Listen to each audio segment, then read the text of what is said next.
자, 여기서 이렇게 세 가지 기전에 의해서 살이 빠진다고 알려져 있는 가르시니아, 얼마나 검증된 걸까요?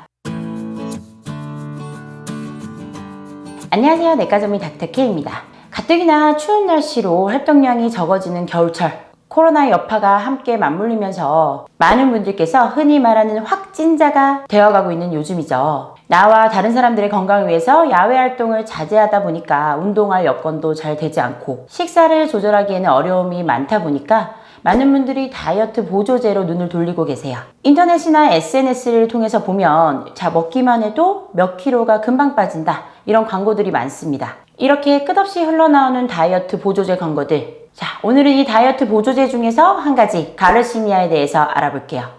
여러 가지 다이어트 보조제들을 보면 그 다이어트 보조제들 속에 필수적으로 포함되어 있는 성분이 하나 있어요. 바로 가르시니아예요. 이 가르시니아는 비교적 최근인 2012년에 미국의 유명한 의사인 닥터 오즈가 가르시니아의 HCA 성분이 다이어트에 도움을 줄 수 있다, 이렇게 주장한 이후부터 폭발적인 인기를 얻게 됩니다. 이 성분은 가르시니아 캄보지아라는 열매의 껍질에서 추출된 성분인데 대표적인 세 가지 기전 정도를 통해서 다이어트에 도움이 된다고 알려져 있어요. 첫째로는 탄수화물이 지방으로 합성되는 것을 억제해서 체지방 감소에 도움을 준다고 되어 있어요. 이 열매의 껍질 성분에 들어있는 하이드록시 시트릭 애시드, 즉 HCA가 지방을 만드는 데 사용되는 ATP 시트리산 분해 요소를 차단시켜서 탄수화물로부터 지방산이 합성되는 것을 억제한다고 되어 있습니다. 즉 탄수화물이 지방으로 변하는 그 과정을 지연시켜줘서 그만큼 소화나 분해될 수 있는 시간을 벌어준다는 얘기예요. 즉 탄수화물이 이미 지방이 돼버리면 지방으로 저장이 돼버리기 때문에 이 과정을 느리게 해서 그 사이에 탄수화물이 소모돼서 쓰여지게 한다는 얘기죠. 두 번째는 뇌 속의 호르몬인 세로토닌의 수치를 높여서 배고픔을 덜 느끼게 한다는 겁니다. 그리고 세 번째는 우리가 운동할 시에 포도당보다 지방산의 사용을 촉진시켜준다는 연구 결과가 있어요. 우리 몸은 운동을 할 때 포도당을 사용하거나 지방산을 사용하게 되는데 어떤 것을 사용하느냐에 따라서 몸에서 O2와 CO2의 발생 비율이 달라지게 돼요. 이를 통해서 우리 근육이 어떤 것을 더 사용했는지를 알 수 있는데 우리 몸에서 가르시니아를 복용하기 전과 달리 지방산을 조금 더 사용했더라, 즉 포도당보다 지방산을 조금 더 사용해서 지방의 분해를 촉진시켜준다, 이런 연구 결과가 있어요. 즉 체지방이 높은 사람에게서 가르시니아를 복용 후에 운동을 병행했을 때 효과가 훨씬 더 크다는 얘기죠. 체지방 분해를 더 잘 시켜준다는 얘기예요. 여기서 이렇게 세 가지 기전에 의해서 살이 빠진다고 알려져 있는 가르시니아, 얼마나 검증된 걸까요? 건강기능식품들은 그냥 건강기능식품이고 약으로 아직 인정받지 않은 것들이죠. 이 건강기능식품들의 일맥상통한 문제점이 있습니다. 바로 효과에 대한 검증 부분이에요. 효과에 대한 검증이 불확실하기 때문에 아직 이것이 식품인 거죠. 약으로 아직 승인이 안 난 것들입니다.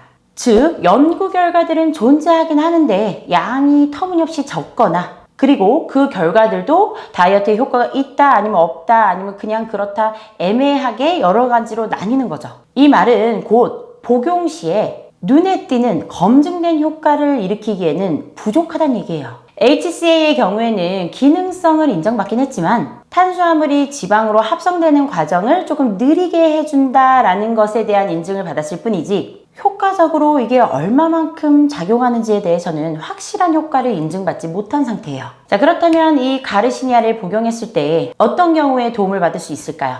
평소에 단 음식을 많이 좋아하시는 분들, 그리고 고탄수화물의 식단을 위주로 하시는 분들, 그리고 탄수화물 섭취량 자체가 매우 높은 60세 이상의 환자분에 있어서 어느 정도 효과를 발휘할 수 있습니다. 단 이 경우도 탄수화물이 지방으로 변환되는 그 시간을 늦춰주는 것이지 탄수화물 자체를 없애거나 지방 자체를 없애주는 게 아니기 때문에 운동이나 식이 조절이 당연히 병행돼야 됩니다.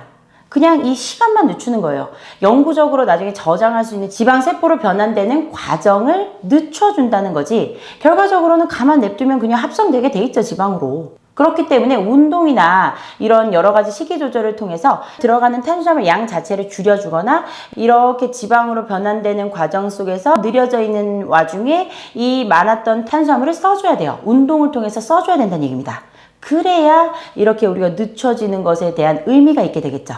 또한 탄수화물이 아닌 지방이나 단백질에 대한 다이어트 효과는 거의 인증받은 것이 없고 에너지 소비량이 적은 분들, 운동 안 하시는 분들한테는 더군다나 별로 효과가 없어요. 즉 가르시니아는 살이 빠지는 마법의 알약이 절대 아니에요. 가르시니아를 의학적 효과만 믿고 고용량을 복용하거나 장기 복용하는 것은 오히려 내 몸을 망가뜨릴 수 있습니다. 그리고 비용 대비 효과도 굉장히 떨어져요. 이 가르시니아는 아까 말씀드린 탄수화물을 과다하게 섭취하거나 당류를 많이 섭취하는 그런 분들에 있어서 적정 용량을 섭취하면서 더군다나 운동과 식단이 병행이 되어야 효과를 발휘할 수 있어요. 약만 먹는다고 생활이 하나도 바뀌지 않았는데 빠지는 마법의 알약이 절대 아닙니다. 자, 그렇다면 이렇게 가르시니아를 내가 보조적인 용도로 먹겠다 이렇게 결심하신 분들, 언제 얼마나 먹어야 하고 부작용은 없을지 살펴볼게요. 자, 우리나라 식약청은 가르시니아를 건강보조식품으로 복용할 경우 HCA 기준 하루 총 용량 750에서 2800mg의 용량을 권장하고 있어요. 일반적으로 시중에서 판매되는 약제의 용량이 750에서 1000mg 정도이기 때문에 하루에 2알 정도를 섭취한다 생각하시면 큰 문제는 없을 거예요. 다만 장기적으로 다량을 복용한 경우에 부작용이 생길 수 있겠죠. 두통이나 피부 발진, 구역질, 위장관계 이상, 그리고 간장질환까지, 독성 간염까지 일으킬 수 있어요. 또한 다른 약과의 상호작용도 일으킬 수 있죠. 어떤 약을 복용하시는 분들은 가르시니아를 복용하시면 안 되는지 여기를 참조해 보시면 될 것 같아요. 자, 당뇨약 고지혈증 드시는 분들은 가르시니아를 드시면 안 된다는 얘기예요. 자, 가르시니아 부작용 중에서 가장 문제가 되는 것은 바로 간 독성이에요.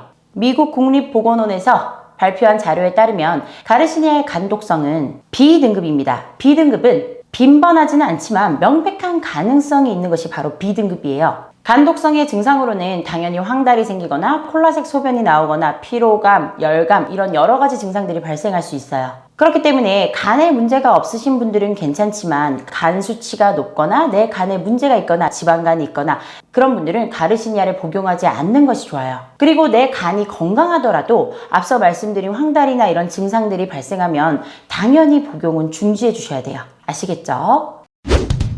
자, 오늘은 이렇게 다이어트 보조제로 가장 유명한 가르시니아에 대해서 살펴봤어요. 자, 여러분, 먹기만 하면 마법처럼 해결되는 것은 이 세상에 없습니다.